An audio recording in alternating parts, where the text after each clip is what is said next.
kilometer kaya lapna chatlaga layeng bhaibasi matam masika yamna chunnadrabani haina tesamna hairi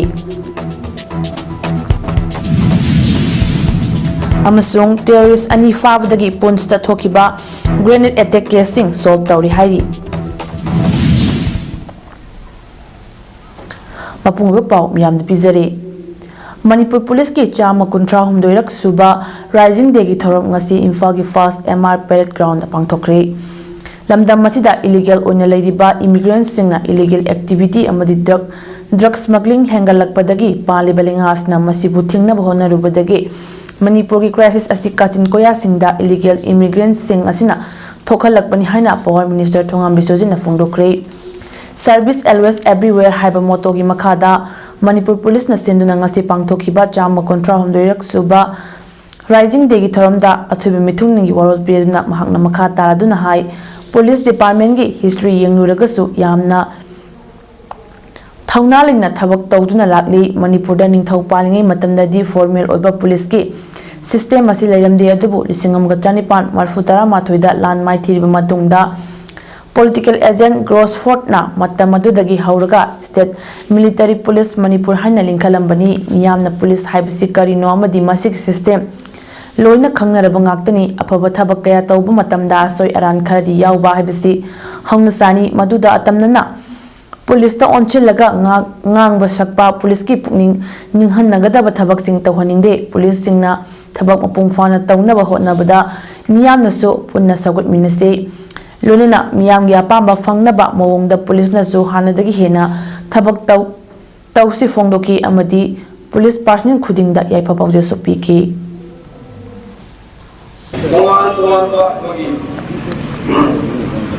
technology ki bolo daga tuan technology da kanda ko iriba tuan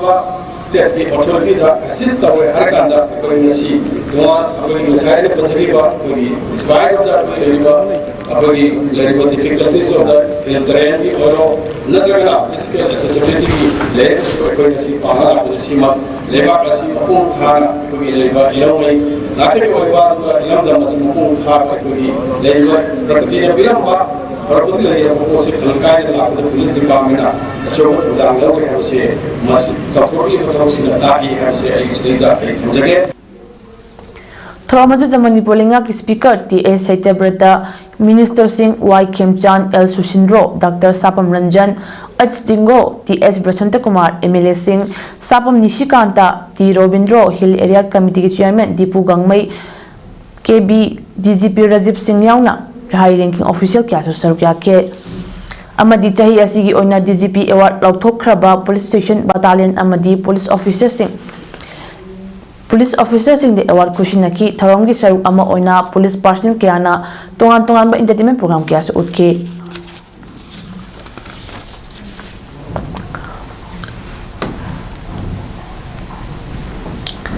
Manipur de thokliba yang asi losin khiduna santi purakpa audition no haiba pandamda chama kontra humdoi shuba Manipur Police Day singani kunmari ga mailenena SP Bisnupur KSS Ravi Kumar gi meeting makhada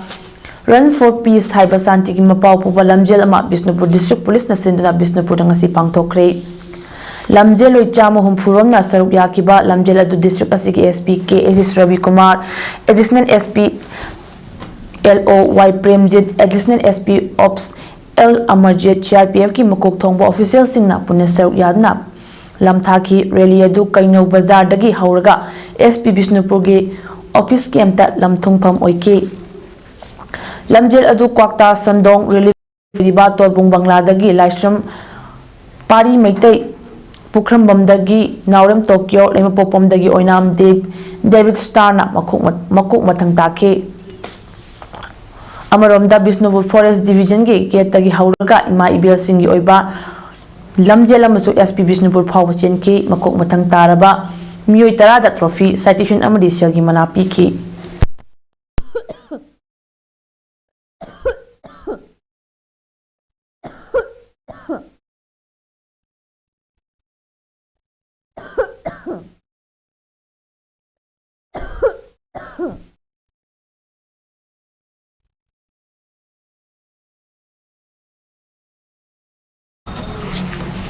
Loinina lamjelo lamjeloi khudingdasu khudol potpidna pungning thawgatki SP Bisnupur ki SS Ravi Kumar na phongdokhibada Manipur de lairiba situation Bisnupur district de lairiba situation asida pamdaba thodok ya thokragasu matung tarakpada pamdaba thodok sing thoktaba orisanu haiduna Run for Peace lamjel asi pangthokpani amadi Manipur Police Rising Day asna lakpaga iyunna aikoi punna hotna minutuna shanti purakna hotnarasi haiki egi khongthang du thangjin minarasi haibegi wakolon duga loina pangthok chabani aduna press media ki through da su adagi atai gi channel through da su khoina masigi message su pass on tawina ba request tawjari aduga hairiba raising day numichida makata na khoina police Manipur police ki yaifana ba amasung atai security force lairiba myam se coordinate tawraga karamba mong da khoina stable oiba normal law and order situation du purakpa ngamna bo hona si haibagi wakhalon da du maina sinjaba program ni thank you so much Mal village volunteers singna borobek raja leba maitei sing phamadu numita ding da thadokina ba warning ngarang jero thadokna khangalakraba matong SPCD ki member ni chingnaba sing natraga atei ko ki khulai paiba singna ngasi ayuk pung mari makhairom tabada borobekra police station da attack tarokre maitei gi yum maina tharam batana bom na panbadagi amanga ta thokre sakhangtaba singna mai thadokramlaba yum sing adudi Jakurador part 2 dagi Esnam Premchand chahi nipunipan amadi Oinam Tombabu chahi humfumanga gi yum ani aduga bom na pan dagi akai atoi nanglaba yum sing duna Jakurador part 2 dagi Oinam Bungotombi chahi kuntra apokpa laikhidraba ningthem amadi Durgapur dagi Haubam Manikumar Singha Elias Buri chahi kuntra manga apokpa ats khomi gi yumni ngasi koki militant singda borobekra police station da nomai amadi bom yauni attack torokpa aduda state aduda lairamba CRPF amadi police personnel singna handuna nomai kapna badu ngasi ayupung tare phawa chathaki adubu laiba phawdagi asopan asiana yawbadi leikidi hairi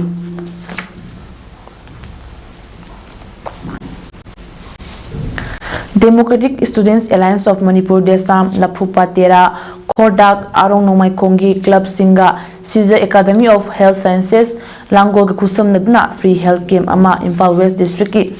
Laphupa Tera Kuno Community Hoda Pangtokhiba Free Health Camp aduga mailena Desangi President Mayengbam Somorji Nahai 21st century ki asuk chawkhatlaba matam asida Imphal West District ki aroiba district boundary asida ana layengi kudong chaba fangdana lehenba habisi khwaidagi laibaktiba makhakni kariguma anaba makhakidama kilometer 95 natraga kun henna lana chatlaga layengbagi phibam amalei basi matam asiga yamna chunadaba makhakni lengakna khulona bada primary health center thamlaga su phamaduda matik chaba doctor na chingba thambidaba amadi noma laklamlaga hapta ama laktabagi phibam asina maike songi miyamda chauna ana layengda akaiba khudong chadaba ama mayuk nahale maram asina lairiba primary health center singa sida matik chaba doctor na chingba chap chana thambina ba lenga ki health minister amadi health director na yingsinbiyo makata na desamna masa mau phaba ana ayek yaudaba mating leiba khunayama ohenbagi pandamda hospital singa khosanaduna ana lengi khudong chadaba mafam singda free health camp pangthokna hona ki gani fungdoki ngasigi free health camp aduda obstetric and gynae general medicine pediatrics ophthalmology psychiatry orthopedics ENT dermatology dentistry surgery ki anabasing layen khibaga loina lemna hidak sing su pike loina akoi makhata na akoi haji basugumba medical camp si hospital ga kusonaraga aduga tongan batu hospital si kusonaraga sigumba ana layengi kudong sabo gi sadabagi mayok nari basum khun kya da leptana pangthok tigani mating leiba kunai amagi damok ekoi hapchang phana leisi haiba ekoi tawjin si su ngasigi medical camp sigi dong sabo lojaraga miyam da filtose Indian Red Cross Society Manipur State Branch na paikhatba project enhancing access of children and their communities to and use of safe water and sanitation services and adult hygiene practices in flood, hailstorm affected areas of Imphal East and Imphal West District of Manipur gi makhada nongma oiba lem laying bagi tharom ama Imphal West District gi manung chenba Kumbung Awang Lekai Community Hall dang si pangthokre tharom adu Indian Red Cross Society Manipur State Branch amadi Doctors for You na kusamna na sinjuna pangthokpani Thoramadhuda IRCS Manipur State Branch ki Secretary Athopom Nabachandra amadi Thomi Singh Doctors for You gi Doctor Anina Luchingba Medical Team amana saruk yana laying bagi thabak pangthokki Ichaw amadi lena sokhalaba miyoi singna matau karamna health hygiene hengat hangadagi haiba awareness piki Thoramadhuda miyoi marifurom lem laying bagaloina mathau tab hidak sing chu lem na piki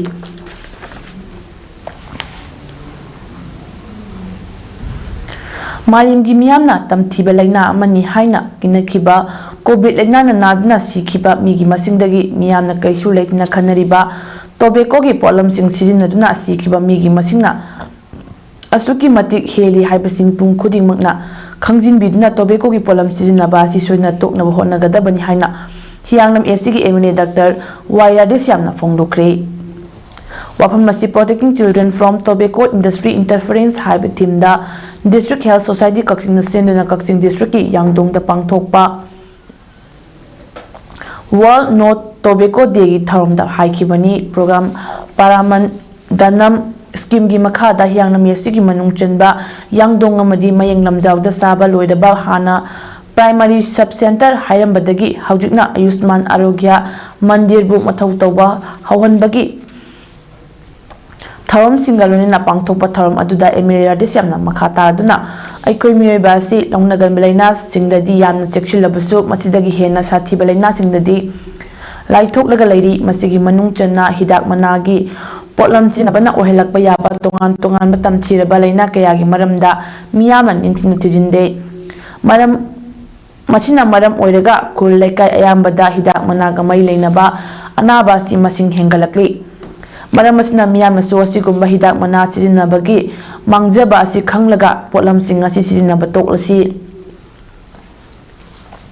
loinana hiyanglam esigi manungda leiriba ngasi mathau tawba hawhaliba Ayushman Arogya Mandir ani asisu center dagi ayaba hek pirakpaga sangadna hapta khudingi ahinba doctor fawba tharaktuna miyamda ana layengi khudongchaba piragani aduga tokpaching amadi sekmajing khunogi primary Health Sub Center ani asisu athuba matamda sangabagi mathakta langmaidongi PHAC asisu Primary Health Center onkhatpagi sembat sakatpagi thabaksu hauragani haike cancer ngawda kana khawri thumba cancer lung sa thumba cancer madura shohandana lung sohaliba liver sohaliba hakchang I haliba kumam jida chibagi changse nangi COVID na sibudi hini yam hina siba khangdabu pulap oina COVID na sigibu wani sidi amamda sum sigibra khangdabu wani cancer na sibju kayam yami aduna asigumba lawdi lawna gandaba sidi yam sigimba leina kharase check ta thokpa nga thokpa adu boisi counseling tawba adugi yananaba mafam mama hariba Ayushman Arogya Mandir se khudong saba pire madugi Puya naina loisang sembagi tangai fadaba leiri haina MU gi Manipuri Department gi Assistant Professor Dr. Naurim Sanatomana phongdokre waphamasi Arambai Tengol Unit 58 Kobat Chalong na senduna Irabat Park Chalo lamlaida pangthokiba chaniga marfutara taruk suba puya mai thaba ningsing tharom da phongdokhibani tharom adu da sana ko nungi angom ningthau angom poireiton social scientist Dr. Tanabir Laisram MU gi Manipuri Department gi Assistant Professor Dr. Naurem Sanatomba Arambai Tengol gi Commander in Chief Korongamba Khuman kayana sarugyaki Dr. Sanatomba na makhata khibada ipai pusingna thambiramba pusingna yaraba puya khangba mi masing hantharakpana khunairol yumbalon yumsaron da akaiba kya lakpana khunaya sida chatna daba ril semlaga thagatlaga makhoina pambadu khunaina yaraga chatlu haiba naha kya thorakle puya mai thabagi tharom pangthokpagi nunggi oiba wahanthok adu khangbaga loina kanaba phangnaba honasi haiki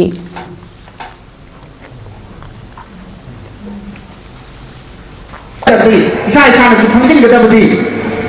ai koi na मीगी लाइनिंग को respect तगोदमी we should respect all religion धर्म खुदिमक कोई लाइनिंग खुदिमक respect तगोदमी काय कुमगुत कदमी तगोदबु वी शुड स्पीक अकोद थिंग संगदबनी those who hate his forefathers his or her forefathers religion mapa mapuna sa lain na tu hundok lang daga matu da su mu konjal daga tin na namba sa iba tawri ba miyon sa do matu putho ga singko ga mama da tin kubam system daga niya jate nasi jeje fir wat sa daga Thormaduga Mailena Arambai Tengogi Luching Purel Koronga Mekuman na Fonglukibada Ikogi Ina Lining Manghalubadagi Luhongbagi Kanglon Kairakpana Taka Onaraba Kuna Emma Ubapangli Ikogi Ina Lining Manghan Bhai Basilam da Masibo Mitop na Loy Chansin Kibagi Chan Kinabagi Liklam Yalpa Hurabani Isa Kanano Kautok Laga Midam Gitna Bidalup Kibadagi Hidam Kuding da Soksil Lakli Basi Kanaba Arambai Tengon Nakana Honari Basidam Yamasumating Pangview Haiki Aku sudah pamit andre punre puruki wakan khandre jati wakan khandre leba ke wakan khandre adana ma ai I mari woriba maite ema harpada maite mari mangsa ma khandre puna maksudnya hor pamse lain ini oi ana koi aramai tinggu lana koi haluk sei besi maru ai sini koi ina lain se matam ga chana rumunga hanjir pada to matam ga chana rumunga modernize to Westernization na to modernized to ina lain se koi matam ga chana chuna rumunga septo pa adu masi korea to isi ngasi Aikogi Anova Langongi Iho Haina Mintonduna Aikogi Kunai na Mayok Nariba Nisagi Singnaba Masong Lepak Miam na Piga da Bapakum Haiba Topicta Manipur Youth League Mayol Ningthokong Protection Committee NPC Chingtam Liching Loop CTLL Anti-Drug Campaign ADC Bisnupur District Ka Pun na Kusam na Sinduna Mass Awareness Campaign Amat Ningthokong Daliba Oknarel Laibuna ngasi pangthokre Thormaduda Indian Red Cross Society Manipur Chairman Narendra Ningomba Users Manipur President Jogesh Maibam Drug Treatment Clinic District Hospital Bisnupur Councillor Dr. Khwairakpam Sumati Devi Amati United Women Development Organization Bisnupur District General Secretary RK Tumisana Atume Mitunglen Singh Oina Saruk Yake Mayogi President Asem Prince na Fundukibada Mating Yaudраbu Khunai ama Oiraklaba Matam Masida Iramda Masibo Anova Langol ama Oiraknaba Anova Ihu ama Sagatuna Iramda Masibo Kanduna Yeknabana Laksa Bangam Dabalamdam ama Oinabagi Damak Thormasi Pangtopuni Haiki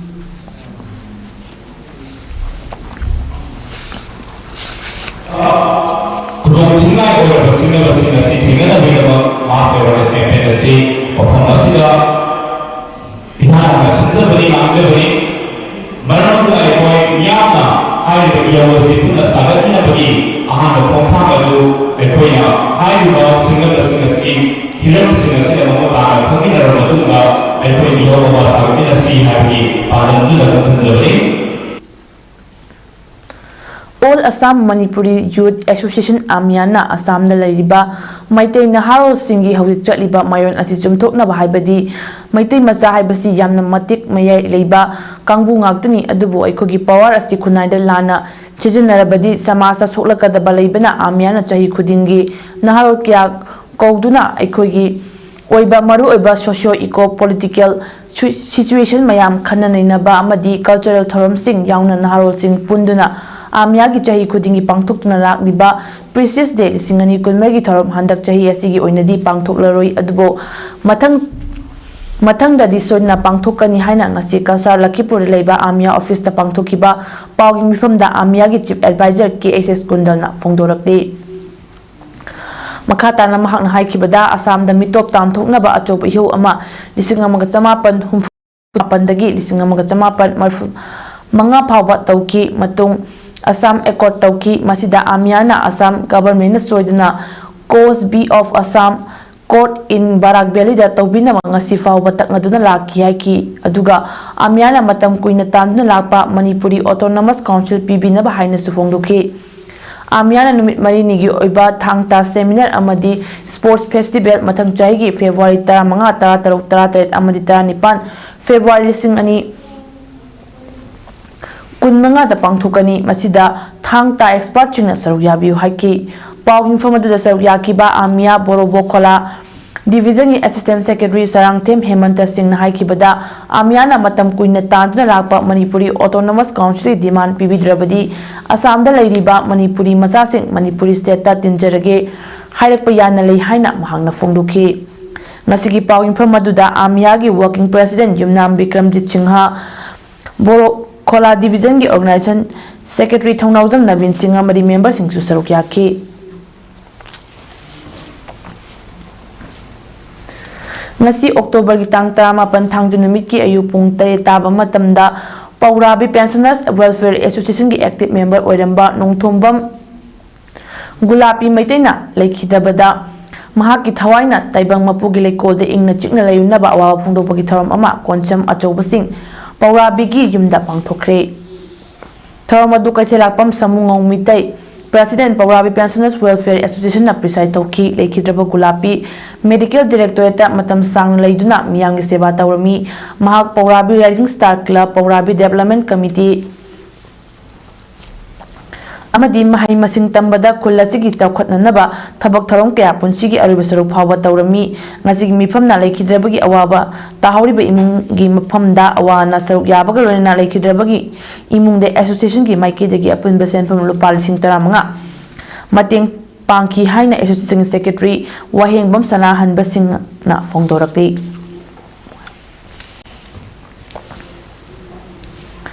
Legal Child Rights POCSO and JJ Ek Haibasigi Matangda Legal Awareness Program Ama Imphal West District in North AOC da Leba Erika School da Pangthokre Manipur State Legal Services Authority Masolsa Manipur gi meeting makada Legal Aid Club Nasin na Pangthokiba Awareness Program aduda Manipur State Legal Services Authority ki Project Consultant RK Sujata Imphal East Women Police Station gi SIRK Babina All Manipur Bar Association and Panel Advocate Masolsa ki Vice President Brahmachari Mayum Supriya Erika School of Principal Ngapigani Erika School gi Principal Khanghem Mairu Gangmai amadi Project Zigi Board Committee Longzam Samson na President Member Singona Saruyaki Awareness Program aduga mailena na Project Zigi General Senior Member Yengkom Wangthoina Fongdorakpada Hauzik Manipurda Thodok kaya ama thokle Masida maru oina angangsingda thokhaningda thodok thokli asiguma kaya si logi oiba mateng karamna lawgani kari tawba yai haibasi khangdaba yadaba tangkak ama lakpana asiguma awareness program asi pangthokpani program asi makha tana tongan mafam singdasu pangthokna miyam punna khangminaba hona kigani haiba wafam phongdorakli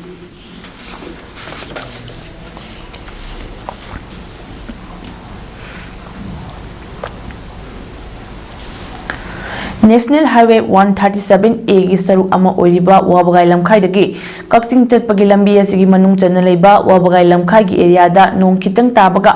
pukri amagi maungda leiriba lambi asi lakliba numit nini humi asigi manungda semdragadi wabagai club mayamgi apunmuk body oiriba card wabagai na lambi asibu ban tawragani haina laukthokre wafam asing asi nong kitang tabada ichau thokliba lambi asigi haujik oriba phibam asigi matangda loop asina sinduna Pangthokpa Paugis Paumi Singa Unaba Mudakar ki President Huidrom Kishorjina Laukthokibani Paumi Singa Unaba du da Kishorjina Makhat Taraduna Fibam Sok Laba Lambi asi National Highway Jam 137A gi manung chanbagi mathakta Indo Burma Sugunu Road kisu manung chanduna nongmada miyoi lising kaya chatnaribani loina lambi asi haukiba chahi kaya lengak nas ningthina sembi dabana maram oiraga lambi asi gi mpham kaya da Komjau kaya laiduna nong kitang tabaka ngayok payabagi phibam da lairibani asumna phibam soklaba National Highway Jam 138A gi lambi asida hauji amuka hena phibam soklibasi wabagai lamkhai dagi kakching chatpagi lambi asigi wabagai lamkhai ni hariba lambi mate asida ngasi chukiba nong aduna lambi mayai da ising khu fawa yauduna gari accident thokna myoi kharasu sokiba leire phibam soklaba lambi asigi matangda loop asigi maikidagi local MLA kalunina mari lenaba PWD gi executive engineer da wakat khiba leikre adubu ngasi phawba mathau taba thak lokhatlaktre maramasna hena phibam soklaba bagai lamkhai mayage lambi matek yauna lambi asibu atubu matamda semba haudrabadi lambi thingba yauna khongjang changsilakani haike through the chief ꯏꯟꯖꯤꯅꯤꯌꯥꯔꯗ ꯄꯥꯎꯁꯤ ꯑꯩꯈꯣꯏ ꯍꯥꯟꯅꯅ ꯁꯤꯒꯨꯝꯕ ꯐꯤꯕꯝ ꯑꯃ ꯂꯩꯔꯦ ꯍꯥꯏꯕꯁꯤ ꯑꯩꯈꯣꯏ ꯄꯤꯖꯔꯀꯥꯟꯗ ꯑꯊꯨꯕ ꯃꯇꯝꯗ ꯂꯝꯕꯤꯁꯤ ꯁꯦꯝꯕꯤꯅꯕ ꯑꯥꯄꯤꯜ ꯑꯃ ꯑꯩꯈꯣꯏ ꯇꯧꯖꯈꯤꯕ ꯂꯩꯔꯦ ꯑꯗꯨ ꯉꯁꯤꯐꯥꯎꯗ ꯂꯩꯔꯤꯕ ꯐꯤꯕꯝ ꯑꯁꯤ ꯑꯣꯏꯔꯐꯥꯎꯗ ꯔꯦꯁꯄꯣꯟꯁꯤꯕꯜ ꯑꯣꯏꯔꯤꯕ ꯀꯅꯥꯒꯨꯝꯕ ꯒꯚꯔꯟꯃꯦꯟꯠꯀꯤ ꯃꯥꯏꯀꯩꯗꯒꯤ ꯀꯔꯤꯒꯨꯝꯕ ꯔꯦꯁꯄꯣꯟꯁ ꯑꯃꯐꯥꯎ ꯂꯥꯛꯇꯕ ꯐꯤꯕꯝ ꯑꯃꯗ ꯂꯩꯔꯦ ꯍꯥꯏꯔꯤꯕꯁꯤ ꯈꯨꯗꯣꯡꯊꯤꯅꯤꯡꯉꯥꯏ ꯑꯣꯏꯕ ꯊꯥꯛ ꯑꯃꯗ ꯂꯩꯔꯕꯅꯤꯅ ꯀꯔꯤꯒꯨꯝꯕ ꯉꯁꯤ ꯅꯤꯅꯤ ꯍꯨꯝꯅꯤꯒꯤ ꯃꯅꯨꯡꯗ ꯃꯔꯤ ꯂꯩꯅꯕ ꯗꯤꯄꯥꯔꯠꯃꯦꯟꯠꯀꯤ ꯃꯤꯑꯣꯏꯁꯤꯡꯅ ꯅꯠꯇ꯭ꯔꯒ ꯑꯣꯅꯔꯦꯕꯜ ꯃꯤꯅꯤꯁꯇꯔ ꯋꯥꯛꯁꯀꯤ ꯃꯤ ꯑꯃ ꯆꯪꯕꯤꯗꯨꯅ ꯂꯝꯕꯤ ꯑꯁꯤ ꯑꯊꯨꯕ ꯃꯇꯝꯗ ꯁꯦꯝꯖꯤꯟꯗꯕ ꯇꯥꯔꯒꯗꯤ ꯑꯩꯈꯣꯏ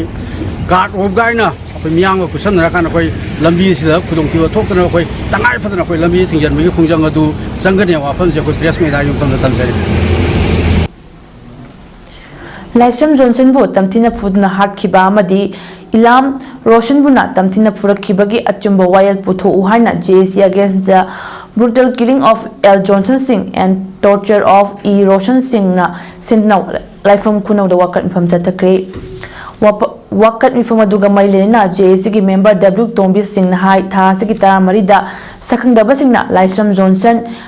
इलाम रोशन अमदी नावरिबम बारुनबो फादुना पुखरगा लाइसम जॉनसन बुना तमथिना फुबदगी लाइकनबा ngamdana laikhiraba matung kurkulgi PAC da thamlamba Ilam रोशन बुना तमथिना फुरकपदगी अरुब फिबमदा सिजा हॉस्पिटल लाइकनरी थाउदो सिदा चेनबा सिंग लेंगाकना थिगत पियु अमदी laikhidraba imungi अवाबद लेंगाकना मतिंग पांगु लोइनेना अरुब फिबमदा लाइकनरीबा इलाम रोशन गी लायेंग लेंगाकना तौबियु हाइना मिसी असिगा माइलेनेना JAC सेमना लेंगाकता मेमोरेंडम पिसिन खिबगा लोइना नुमित निनिगी मनुंगदा JAC गी डिमांड थबकता ओंथोक पिनबा मतम थाखरबा फावबा लेंगाकी माइकेदगी करिगुंबा थबक अमता पाखत पिरक्तबना मरम ओरेगा ngarang JAC na लाउथोखिबा खोंजक जंगसिनबगी वारेप अदुगी मतुंग इना ngasi asi wakat mफम चथबनी मसी फावबदा लेंगाकना ताबिरक्तबा तारगदी JAC ना मियांगा लोनना मखल मखा क्यागी अकनबा खोंजंग चंगसिलकनी फोंगलोखी पनबा याई सखंगदबसिंगना मियोय अहुम फादना पुखिबगी मनुंगदा लाइफम खुनौदगे लाइसम जॉनसन कौबा मियोय अमबो तमथिना ओतनैरबा मतुंग कुरकुल PAC दा सीना थमजिलंबनी इलाम रोशनना तमथिना फुरकपादना मरम ओरगा हौजिक हॉस्पिटल दा अरुब फिबमदा लाइकनरीबनी लोनना नावरिबम बरुन कौबा मसुस फुरखिबनी थौदो असिगी मायोक्ता JAC सेमदुना यानिदबा फोंदोक्तुना चेनबसिंगी मथक्ता थबक लौखटपियु अमदी लेखिद्रबा अमदी असोकपसिंगदा लेंगाकना तौफम थोकपा थबकसिंग पांगथोकपियु हाइना दाबी तौदुना लाखिबनी लेखिद्रबा लाइसम जॉनसन हौजिक रिम्स की मोक्ता लैरी अमदी इलाम रोशन हौजिक सिजा हॉस्पिटल दा अरुब फिबमदा लाइकनरीबनी रोना कोई हॉस्पिटल दा सिब संगवानी की लंगाइदा एडमिट तौर लेरिबा कोई इलाम रोशन हाइरिबा सी गी लायंगबगी मागी चंगफप थोकबा पुनबक यंगसिनबिनबा हनना सरकारगी माइथुंग माइकैदगी अखोइना पुनि जिसिनजरी लेयांगना ngasi फावबदा वादिसिन परपो याबा मटिक चाबा खोंथांग फा लौस पिरक्त्रबनिना अखोइना ngasi gi matung dagidi अखोइना मखल मखागी यामना हेन कंसिन बा खोंथांग कया अखोइना लौसिननाबा लौखलंगनाबा अखोइ JAC अमदि मियांग तानरगा सुसु सोइना लौखलगनि हाइना same Sadhana लेजरे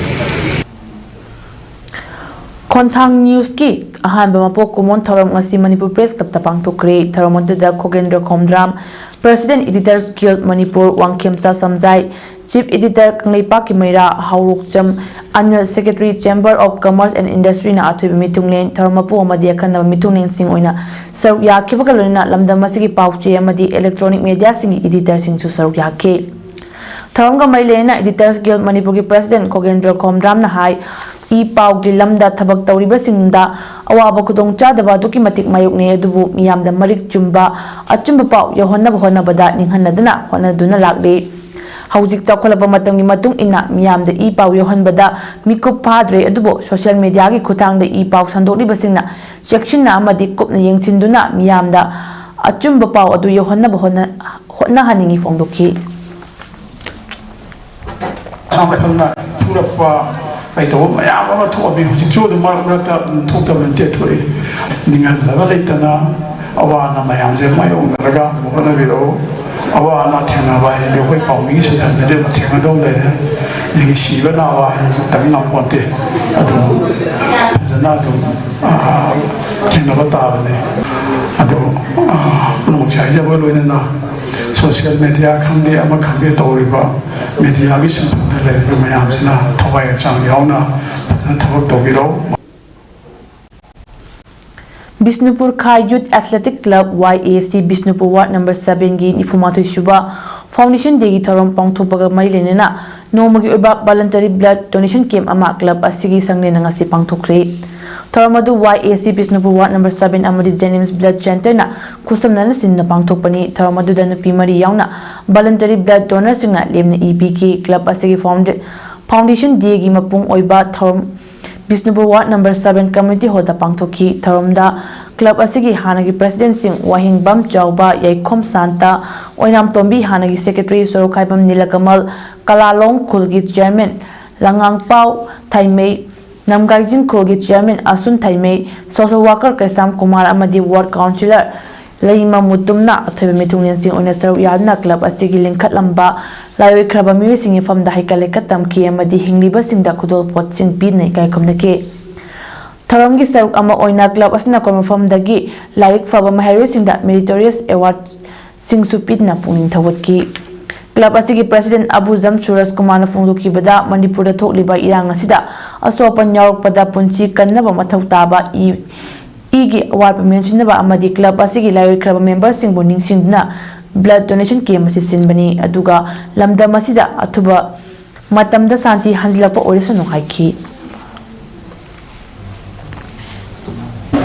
koina foundation de ga mari lene na kone sinjari bigi maramdi akoi gi huji akoi club kida hana yam thawai yauna leramba akoi gi legidraba kangu singi thawai hakchang gi akoi gi mari lene na aduga loina na lana asida sok ana nangaba singi damaktasu akoina ina khajiktang orosu mateng pangwang ngamnanabagi damakta akoina igi award pa lehendanabagi pandam amagi makhada akoina ngasi gi foundation day ase sinjabani Maharaja Bodhichandra College ki principal Professor R.K. Hemantana iba mesoscopic structures and regional tectonics of the Manipur Valley and adjoining areas haina mingthonba like ama ngasi Rajya Sabha gi MP Ningthaule Semba Sana Jaubana Palace compound leiba sana konungda haunabi matung ina phongkre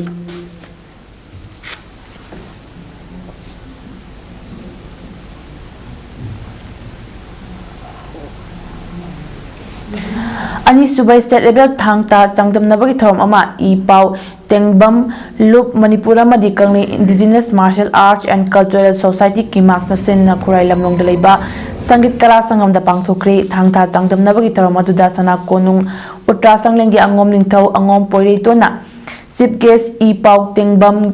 Lupki convener Dr. T.S. Sunil Devana President Amadi Kimax ki General Secretary R.K. Leninchana na guest of honor oina sarukya Tharamaduga Mailena Sana Konung Utra Sangningi Angom Ningthau Angom Poritona Chief Guest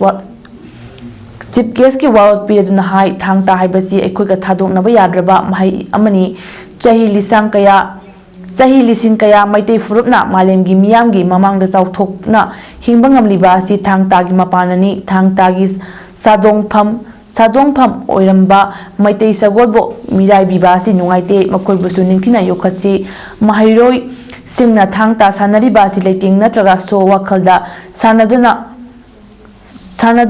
Imale Bagasi Bukanaba Nabani Kana Sanaba Matautai Loinena Thangta Yokat Nabahona Bada Chaubatang Luriba I Pau Tengbam Look Manipura Madi Kimax Pusu Tagat Pafongdoki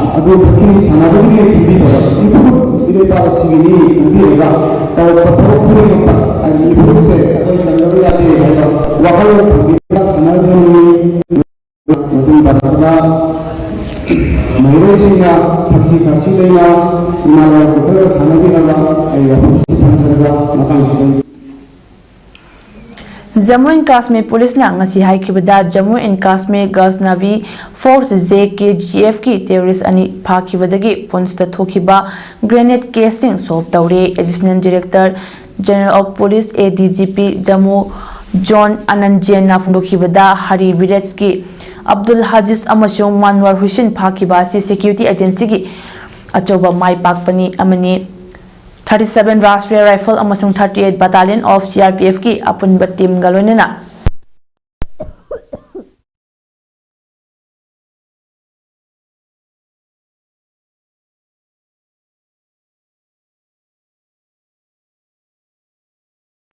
Police na operation Amataduna terrorist ani to Fakibani Ajistagi grenade ani kakso funky Hussein Dagina pistol ama Megjun Amasung round mapan funky religious site Amasung hospital sing the so terrorist sing na attack chatakibani anti-national propaganda Amasung arm smuggling gi thabakya so terrorist sing na tawi hari ADGP GN na makhatana haikibada haukiba jahigi November dagi district aduda JKGF na tatharakiba grenade attack case mangadi solve tawrabani haiki makhatana wahang tathabada lupa lakh ama makhaiga lonena khulai kaya amasu ammunition kaya su fagale haukiba chahigi November 15 da Surangkot da leiba Shiv temple da attack tathabada ajis yauki Mars kuntarukta Pons da leiba Gadwara Mahandasu attack tathakibani June thadasu Pons da leiba sentry post amadasu landaba yawi haire Hasanna July 19 the district hospital da grenade ama langsin ki Surangkot dana tongan mafam dal anti-national poster kaya thetpagi thabak chathaki hari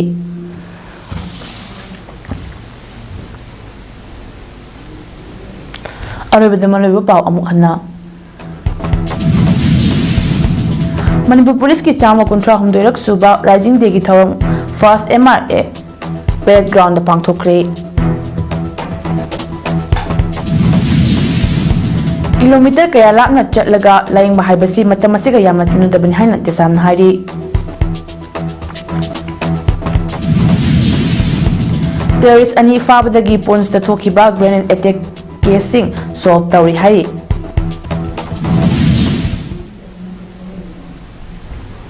ngasigi di image PAODAM pijiba matang ase loshinjari mi eng tabir basingbu amuka na khurumjari